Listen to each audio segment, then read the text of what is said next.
ahora que usted ha saludado, nos hemos besado, ¿no es cierto? En la iglesia, en el mundo, hermanos, se da una connotación que cuando se besa un hombre con otro hombre, tiene características, ¿no es cierto?, correspondientes a homosexualidad y cosas de ese tipo. En el único lugar que se permite que se bese un hombre con otro hombre, que la palabra lo define como ósculo santo, es en la iglesia, que tiene connotación de comunión, de amistad, de relación, ¿verdad? En la iglesia, en el reino de Dios, es el único lugar donde el hombre se embaraza de visión, se embaraza de hijos que no son de él, se embaraza, ¿no es cierto?, de proyección, se embaraza del propósito de Dios sobre su vida. Y eso sí Dios lo acepta. No sé si usted se acuerda, hace tiempo atrás había una persona por ahí por Filipinas que supuestamente él estaba embarazado. Era toda una mentira, era un truco, ¿no es cierto?, era un tema publicitario, ¿verdad? Pero en el reino de Dios ocurren cosas preciosas, ¿no es cierto?, que tienen que ver con el pastoreo, que tienen que ver con la dirección. En el reino de Dios es en el único lugar que se llama gente extraña, ¿verdad?, con otro apellido, con otra sangre, con otro nombre, ¿no es cierto?, y se toman como hijos, a pesar que tienen otro apellido, a pesar que han nacido de otro vientre, pero al nacer en la iglesia, en el reino de Dios, se da a parir hijos, y ahí paren los padres y las madres, hijos espirituales. Es en el único lugar, ¿no es cierto?, que Dios hace una transformación. Por lo tanto, el que viene huérfano encuentra padre en la iglesia. El que viene solo, ¿no es cierto?, y viene con orfandad, encuentra hermanos, encuentra amigos. ¿Por qué razón? Porque la iglesia es la familia que Dios ha establecido para los sin familia. La iglesia. Entonces, por eso que tenemos que acostumbrarnos a saludarnos bien. En el mundo, mis hermanos amados, hay individualidad, hay soledad, ¿no es cierto? En el mundo hay gente que vive sola, ¿no es cierto? Pero en la iglesia es una comunidad que tenemos un bien común, la palabra de Dios. Tenemos un bien común, la obra de Jesucristo en la cruz. Tenemos un bien común, la sangre de Jesucristo. Así que dígale que está a su lado, por favor, eres bienvenido. Eres bienvenido, bien, eres bienvenido. Hoy día tenemos algo especial, ¿verdad? Tenemos la dedicación de Lucas, ¿no es cierto? De Lucas. Yo vengo de Concepción, llegué en la mañana y le contaba a mi esposa que dentro de las cosas que Dios me ha sorprendido, que Dios es extraordinario, porque me tocó predicar, ¿no es cierto?, en el lugar donde estuve, y había una niña joven, ¿verdad?, embarazada. Y la niña lloró toda la palabra, hermano. No sé si lloró por mí o porque estaba triste, pero el tema que estaba llorando. Y después Dios, ¿no es cierto?, desató una palabra de ciencia sobre ella e interviene su vida, interviene su embrión, interviene lo que ella había abrigado en su corazón, ¿no es cierto?, y el Espíritu interviene sus pensamientos. Después me fueron a dejar al bus y el matrimonio que me fue a dejar me dijo, ¿usted no sabe lo que pasó? No, dijo, no, le dije, yo no tengo idea qué pasó. Es que pasa que esa niña quería abortar su bebé. Esa niña fue abusada. Esa niña, ¿no es cierto?, lo único que quería era matarse. Entonces a mí me provocaba una alegría y un regocijo porque cuando la palabra, mis hermanos, irrumpe sobre conductas, comportamientos de personas y personas que ya han tomado determinaciones y transforma, ¿verdad? Porque el Señor nos hablaba que era voluntad de Dios que ese bebé naciese y que él iba a servir a sus generaciones, por lo tanto tenía que colocarle nombre de profeta, porque iba a ser un profeta en su generación. Entonces ella que lloraba, esa niña, hermano, lloraba. Y yo decía, papá, ¿cómo es, verdad? Que de lo vil, de lo menospreciado, Él manifiesta su voluntad y le da peso de gloria y por consecuencia cambia el destino y las decisiones de las personas. ¿Verdad? También estamos alegres porque Manuel, y yo agradezco a la iglesia por sus oraciones, porque Manuel estuvo tiempos en el hospital. El tema era grave, era posible que le cortaran la pierna, ¿verdad? Porque él tiene esta enfermedad, diabetes, y los médicos habían dicho que ya no le llegaba sangre a los pies, por lo tanto venía el tema de amputación. Le iban a hacer un bypass, ¿no es cierto?, de por acá por arriba, creo que le pusieron como 60 puntos, si no me equivoco, colocándole el bypass, y los médicos diciendo, mire, vamos a hacer una prueba con él porque nunca lo hemos hecho, así que vamos a usarlo como conejillo de India para que, si es que resulta o no. Y orando, ¿verdad?, y sosteniendo sin considerar lo que significaba esto, y cuando lo operaron, obviamente le cortaron un dedo, pero al darse cuenta de cortarle el dedo, le llegaba sangre a los pies, y por consecuencia eso es muy bueno, y pudieron hacerle la operación, ¿no es cierto? Y hoy día podemos cantar victoria, que Dios es bueno. Así que, mis hermanos, estamos alegres, contentos por estas intervenciones y por las oraciones, y más que nuestras oraciones, la misericordia y la intervención del cielo sobre estos momentos difíciles. Amén, amén. ¿Qué tal si damos un aplauso al Señor, verdad? Y lo agradecemos, ¿no es cierto? Por eso estamos contentos, mis hermanos. Yo la semana pasada hablaba que lo que era incredulidad. Gracias. Hablaba que lo que era incredulidad, mis hermanos, porque la incredulidad, y voy a hacerlo cortito, ¿no es cierto? La incredulidad es creer en algo que usted cree pero no sabe para qué sirve. Entonces, la incredulidad incapacita a la persona para ver milagros. La incredulidad. La palabra, mis hermanos, trae alineamiento. ¿Por qué tenemos que creer? Porque creyendo veremos el milagro. Entonces, fíjese que la Escritura define que las tinieblas, que los demonios creen, dice, y tiemblan, pero no tienen movimiento. Nuestra fe tiene que tener movimiento. ¿Por qué? Porque sin fe es imposible de agradar a Dios. Fe es movimiento. Fe es movimiento. Fe es determinación de lograrlo. Todas las personas que tienen características de violencia en la Escritura, de establecer la voluntad de Dios, mis hermanos, todas esas personas lograron su propósito. Todas las personas.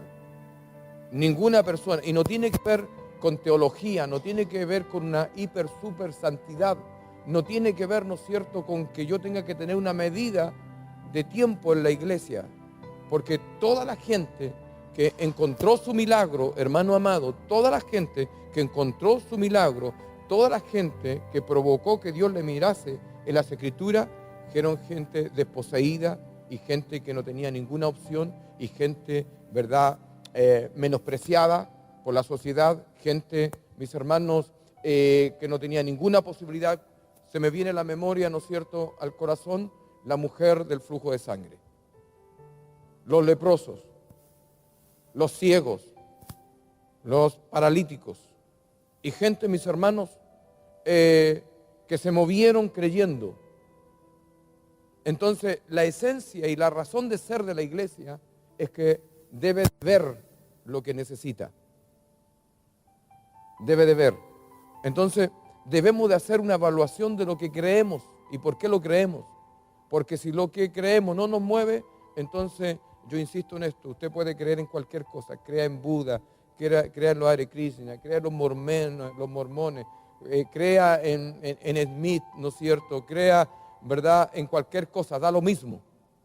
Si es que nuestra fe no nos mueve a cosas gloriosas y extraordinarias, que nos haga cambiar lo que necesitamos. Entonces, la estructura del religioso que cree, pero lo que cree no sirve para nada. Entonces, tenemos que evaluar, y quiero hablar en esta mañana, el secreto de la victoria, ¿no es cierto?, de acuerdo al libro de Crónicas, Segunda de Crónicas, capítulo 14.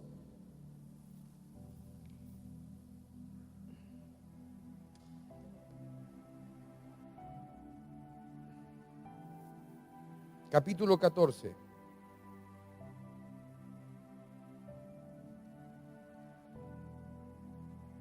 Quiero usar mejor el capítulo 15, Segunda de Crónicas, capítulo 15, versículo 7.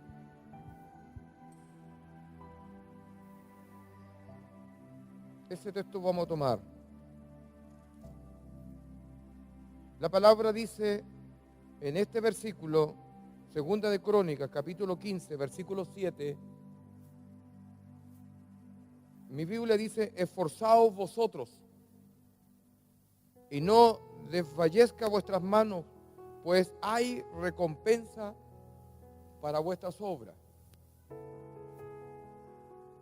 ¿Me entiende? Dice, pero esforzaos vosotros.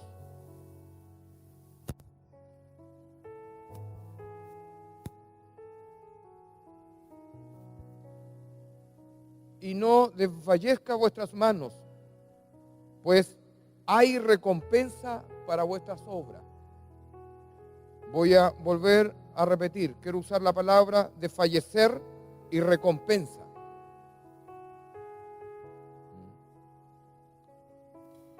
Todo lo que tiene que ver, mis hermanos, con la vida cristiana es una batalla decisiva e importante. Todo. No hay nada en nuestra vida, ¿verdad?, como en el caso, ¿no es cierto?, de la vida fiel de Asaf, que está en este texto, que, mis hermanos, en todas sus complicaciones, él asume un rol, mis hermanos, de decidir y asumir una batalla decisiva e importante. Nuestra vida es así. Todo lo que nosotros decidimos tiene consecuencias. No hay nada, ¿verdad?, que no pueda tener consecuencias. Pero la esencia, mis hermanos, del secreto de la victoria, yo insisto en esto, lo que es muy parecido entre un cobarde y un valiente, que los dos tienen miedo. Yo le decía a una persona en el hospital, mira, le decía, el cobarde con el valiente tiene algo parecido, los dos temen. Pero el cobarde arranca y el valiente con miedo enfrenta.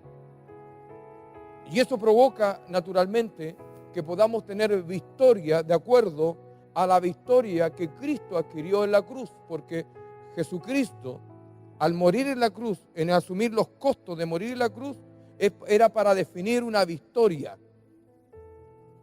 Y la victoria, ¿no es cierto?, que tenía que ver con las tinieblas.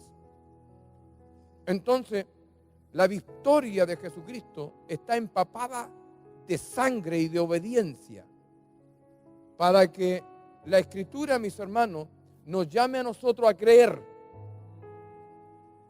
Por eso que la Escritura se levanta violentamente en la palabra de Jesucristo. Para el que cree, todo es posible.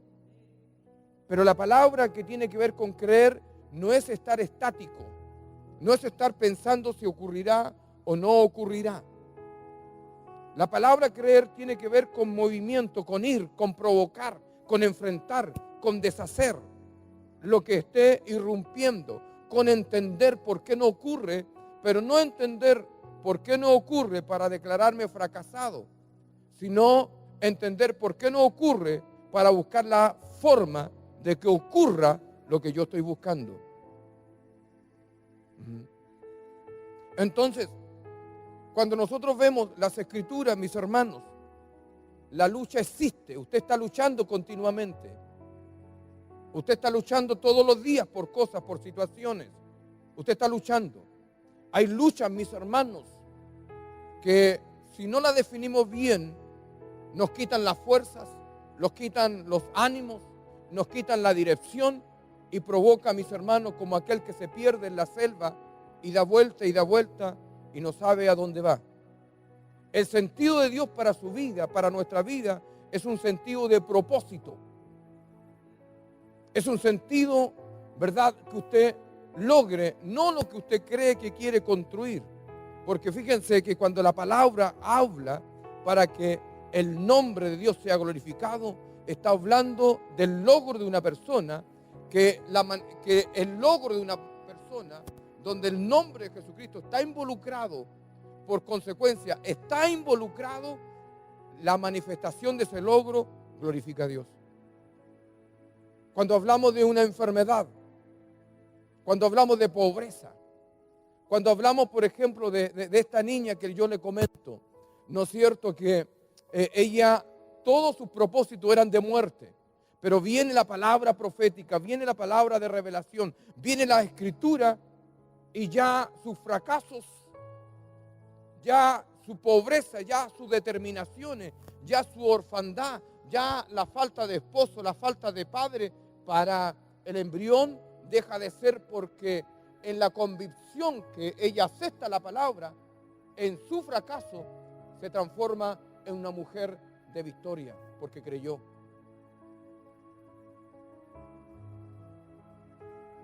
No es que no deje de luchar, pero por creer va acompañada por la obra de Jesucristo en la cruz. Por consecuencia, es obvio que tendrá victoria en sus hechos.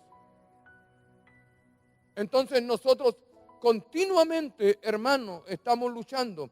Fíjense que cuando hablamos en la lucha y el concepto de lucha, pero del triunfo, la Escritura dice en Filipenses 4:8. Por lo demás dice, hermanos, todo lo que es verdadero, todo lo honesto, todo lo justo, todo lo puro, todo lo amable, todo lo que es de buen nombre, si hay virtud alguna, si algo digno de alabanza, en esto pensad. En esto pensad. No estoy hablando del positivismo. Estoy hablando de pensar bien, porque el buen pensamiento en la vida cristiana tiene que ver con el concepto de entender las Escrituras para que nos veamos beneficiados por la obra de Jesucristo. Y usted vea los resultados. Vea los resultados. Vea el mover de Dios. Si no, yo vuelvo a insistir en esto. Perdóneme que sea majadero y le repita domingo tras domingo lo mismo. ¿De qué sirve el nombre de Jesucristo? ¿De qué sirve la Biblia? ¿De qué sirve congregarse si usted no ve los resultados? Lo mismo que usted crea en lo que crea. ¿De qué sirve? La palabra nos desafía, mis hermanos, y dice, es poder de Dios. Y cuando hablamos de poder de Dios, es una influencia, hermanos amados, gloriosa, que hace deshacer las tinieblas sobre su vida, sobre nuestra vida. Hace deshacer la enfermedad. Ese es el sentido y la obra de Jesucristo, mis hermanos. Pero para eso, mis hermanos, la Escritura me está diciendo lo que debo de hacer yo. Y me está diciendo, mis hermanos, lo que es verdadero. Todo lo honesto, todo lo justo, todo lo puro, todo lo amable, todo lo que es de buen nombre. Si hay virtud alguna, si algo digno de alabanza, en esto pensad. Entonces, en el fracaso, en la derrota, en las complicaciones de la vida, yo tengo que tener un buen pensamiento. Y no hay buen pensamiento, no tiene que ver con los proverbios chinos, hindú, etcétera, mis hermanos. No tiene que ver. Tiene que ver con pensar en las revelaciones de las Escrituras para sacarle provecho a las cosas que yo tengo que deshacer. Entonces la fe, mis hermanos, es movimiento. La fe, mis hermanos, es promesa. La fe, mis hermanos, es dirección para nuestra vida. Entonces, usted lucha continuamente y en lo que usted lucha está pensando de acuerdo a lo que usted ha memorizado, de acuerdo a lo que usted sabe, de acuerdo a lo que usted ha considerado. Por eso que la Escritura nos alinea en la forma como tiene que pensar. Le alinea a usted. No importa que si usted sea católico, apostólico, romano, lo que sea, ¿verdad? Lo que crea. Pero si su fe no lo mueve, no lo sana, no lo restaura, no es nada. La religión, mis hermanos amados, es una postura donde una persona cumple un comportamiento y una conducta y un formato que lo lleva a hacer nada y lo lleva a provocar nada.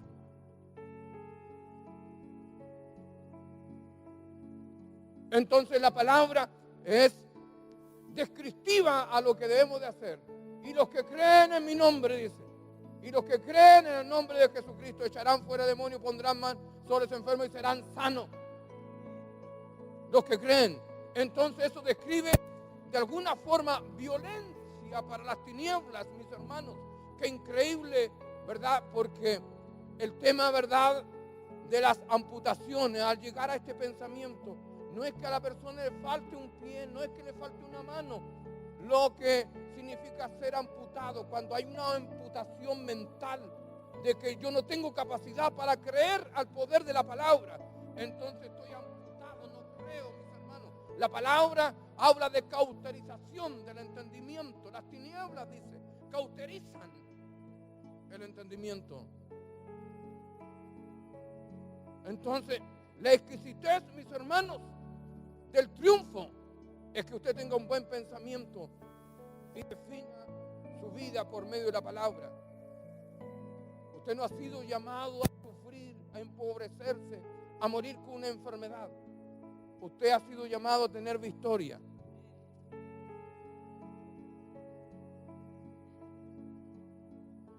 El fracaso, mis hermanos,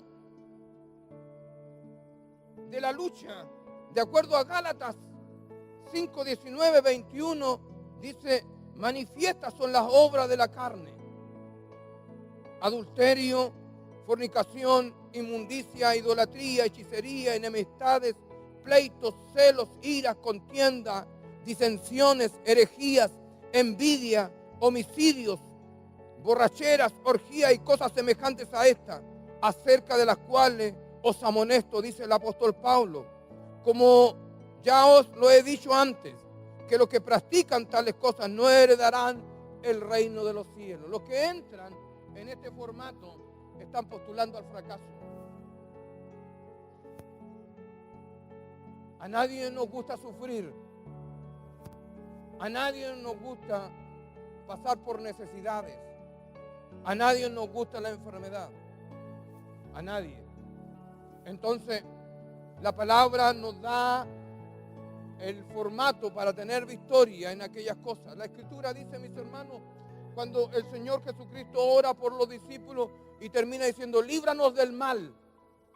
Y cuando la Escritura define la palabra mal, tiene que ver con la connotación de la introducción de las tinieblas sobre su vida, sobre su matrimonio, ¿no es cierto?, sobre sus bienes, sobre su familia, ¿verdad?, sobre todo lo que usted abarca. Entonces, el Señor está expectante y creyendo en esto, mis hermanos.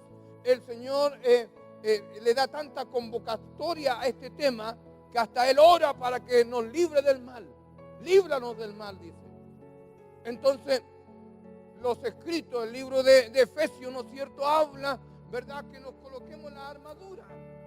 Pero dice algo, para que cuando venga el día malo, estén firmes. Entonces la Escritura describe tiempos difíciles, pero bajo esa actitud de dificultad también nos dice cómo podemos tener victoria en esos tiempos difíciles. Hay victoria para usted, hermano amado. Hay victoria en sus situaciones de vida, hay victoria en su enfermedad, hermanos amados, hay victoria. Pero está muy sujeto, mis hermanos. ¿Por qué razón digo esto? Porque en el único lugar que Dios no se manifiesta es en la incredulidad. Y la incredulidad tiene apariencia de bueno, la incredulidad tiene apariencia que es beneficiosa, pero no sirve.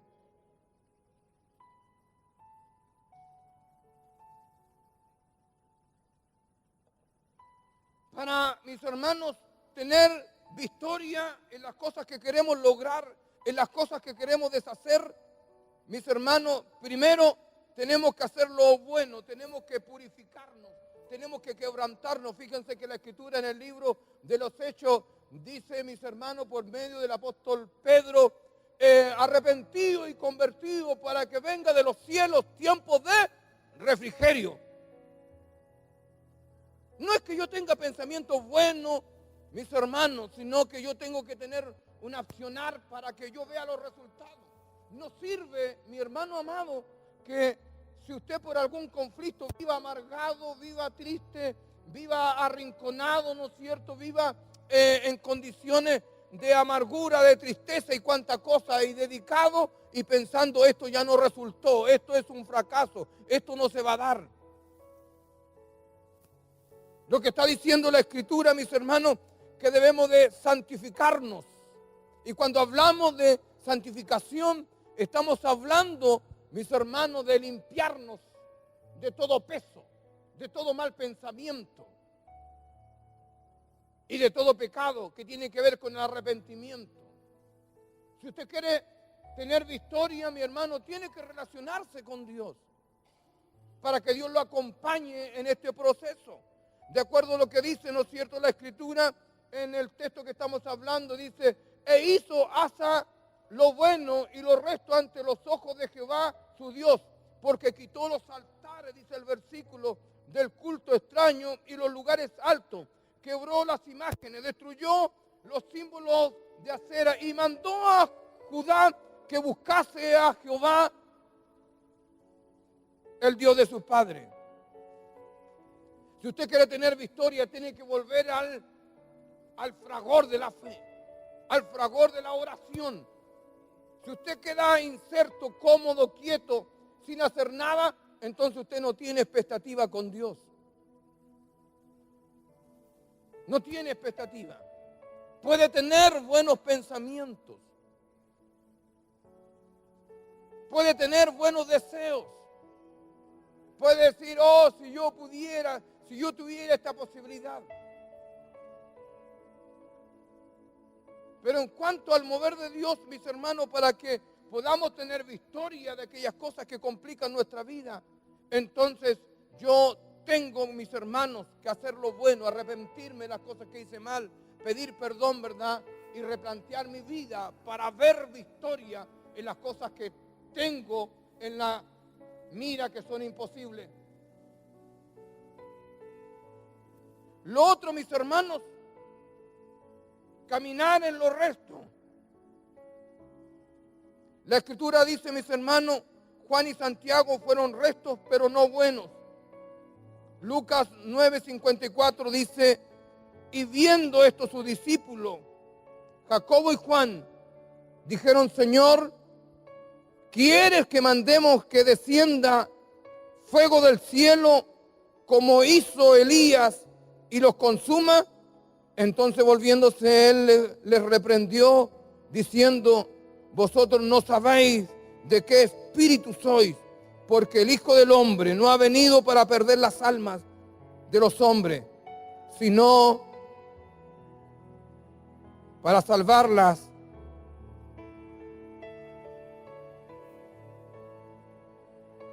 ¿Me entiende?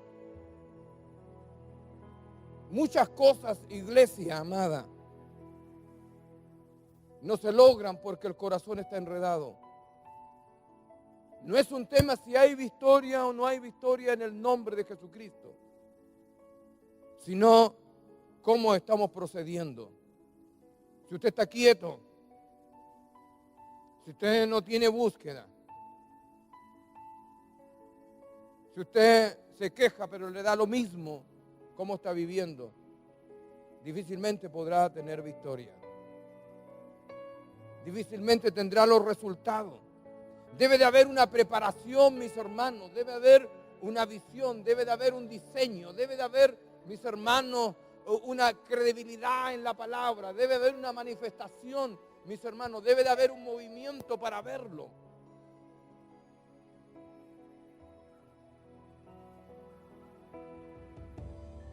Debe de haber, mis hermanos, ese tiempo de búsqueda. Qué increíble, mis hermanos, lo que hoy día nosotros podemos ver, que da la sensación que los milagros y la influencia poderosa de Dios como que va mermando. Y el cristiano, mis hermanos, aunque se ve desafiado, le es más fácil, ¿no es cierto?, justificar que creer en la palabra de Dios. Y se pierden las capacidades exquisitas de las Escrituras, que nos veamos beneficiados y veamos tiempo de avivamiento, de regocijo, de logro. No es tema de edad, no es tema de cuántos años, el tema es cómo somos vivificados por la palabra. ¿Me entiende usted? Entonces, mis hermanos amados, para terminar, ¿verdad? La Escritura dice que Él quitó los altares. ¿Por qué? Yo veo movimiento en esta actitud.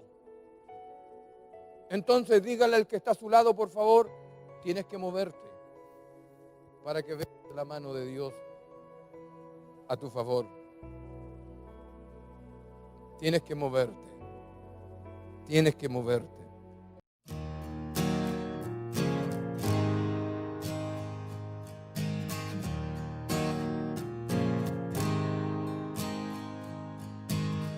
No hay mar que tú no puedas abrir, no hay monte que no puedas mover.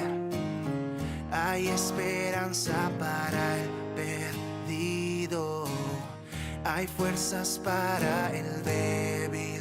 Hoy debes tener fe, debes tener fe. Es luz en tinieblas, es la esperanza, y Él va contigo, a tu lado está.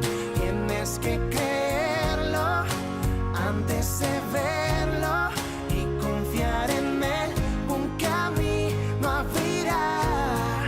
Debes tener fe, fe, debes tener.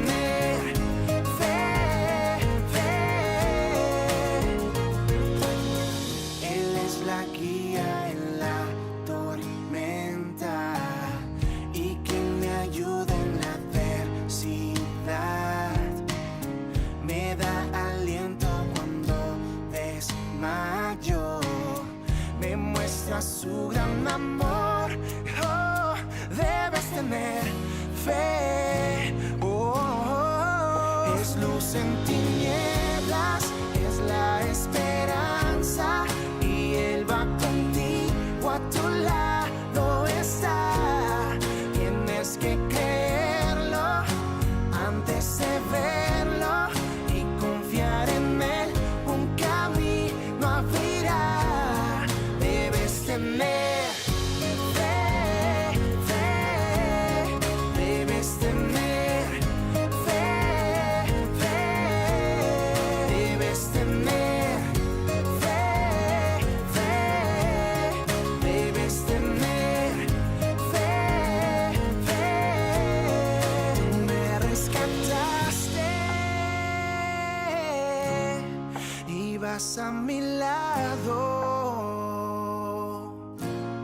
Es luz en tinieblas, es la esperanza, y Él va contigo, a tu lado está. Tienes que creerlo antes de verlo y confiar en Él, un camino abrirá. Debes tener fe, fe, debes tener.